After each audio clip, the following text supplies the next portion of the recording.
தமிழ்நாட்டு அரசியல்ல தனக்கென ஒரு இடத்தை தக்க வச்சு அசைக்க முடியாத ஒரு சக்தியா விளங்கியவர் தான் முன்னாள் முதலமைச்சர் கருணாநிதி.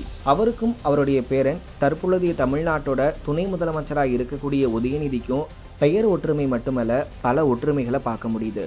தன்னுடைய 46வது வயதிலேயே தமிழ்நாட்டோட முதலமைச்சரா அரியணையில் அமர்ந்தவர் தான் கருணாநிதி. தற்பொழுது அவரோட பேரனான உதயநிதி தன்னோட 46வது வயதுல தமிழ்நாட்டோட துணை முதலமைச்சராக இருக்காரு. கருணாநிதி என்றாலே திட்டங்கள், திட்டங்கள் என்றாலே கருணாநிதி. அப்படிதான் கருணாநிதி இருந்த காலத்துல ஆட்சியிலும் சரி கட்சியிலும் சரி புதிய புதிய திட்டங்களை கொண்டு வந்தாரு. குறிப்பா கட்சிக்குள் அவர் கொண்டு வந்த புதிய முயற்சிகள் தான் திமுகவை இன்னமும் உயிர்ப்புடன் வச்சிருக்கு.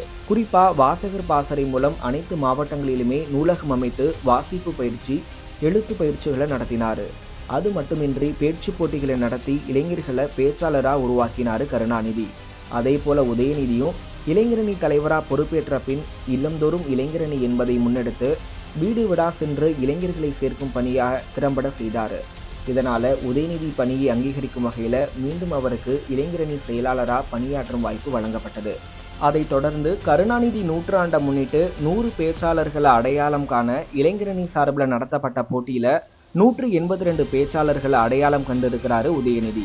இது திமுகவோட கருத்தியலை அடுத்த தலைமுறையினருக்கு கொண்டு சேர்க்கும் வகையில இருப்பதால கட்சி நிர்வாகிகளிடம் நல்ல வரவேற்பை பெற்று வருது. முன்னாள் பிரதமர் நேரு தொடங்கி இந்திரா காந்தி, வாஜ்பாய், சோனியா காந்தி என அனைவரிடத்திலும் நட்பு பாராட்டியவர். தமிழக அரசியல மட்டுமின்றி தேசிய அரசியலிலும் தவிர்க்க முடியாத சக்தியா தன்னை உருவாக்கி கொண்டவர் தான் கருணாநிதி.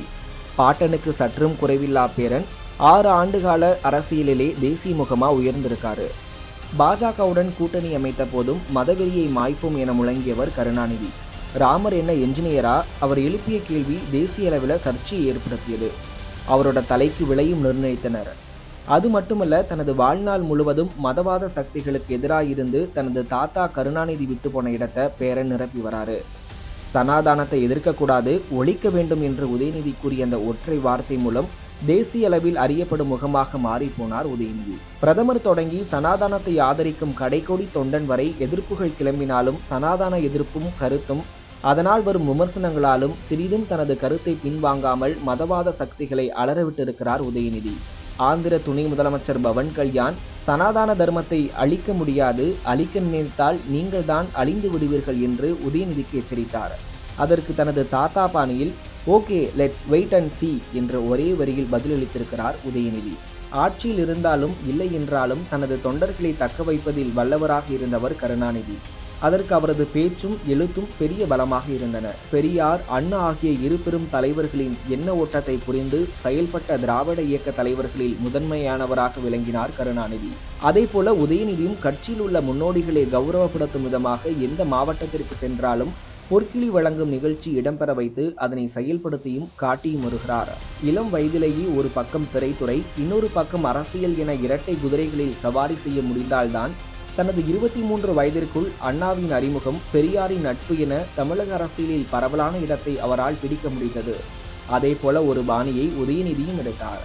31 வயதிலேயே இளம் தயாரிப்பாளராக திரையுலகில் கால் பதித்து பின் அடுத்த 4 வருடங்களிலே கதாநாயகனாக மாறி 10க்கும் மேற்பட்ட படங்களில் நடித்திருக்கிறார். ஒரு பக்கம் திரைத்துறையிலும் இன்னொரு பக்கம் இளைஞரணி தலைவராக பொதுக்கூட்டம், பிரச்சாரம் என மக்கள் மனதில் பரிச்சயமான முகமாகவும் அரசியலில் தனக்கான இருப்பையும் தக்க வைத்துக் கொண்டார் உதயநிதி. வாய்ப்பேச்சில் வல்லவர் கருணாநிதி. எப்போதும் பத்திரிகையாளர் சந்திப்பை சிறப்பாக கையாளக்கூடியவராக இருந்தார். பத்திரிகையாளர்களின் கேள்விக்கு அதிக நேரம் எடுத்துக்கொள்ளாமல் உடனே அடுக்கு மொழியிலும் அவருக்கே உரித்தான நகைச்சுவை பாணியிலும் பதில் தருவார். தற்பொழுது உதயநிதியிடமும் அந்த பாணி இருக்கிறது. தேர்தல் பிரச்சாரத்தில் எதிர்த்தரப்பினரை திக்கு முக்காட செய்பவர் கருணாநிதி என்பதில் எந்த சந்தேகமும் இருக்க முடியாது. அப்படி தனது பிரச்சார யுக்தியால் மக்கள் மனங்களை அறிந்து அதற்கேற்றவாறு தனது எளிய பேச்சு நடையில் வென்று வருகிறார் உதயநிதி.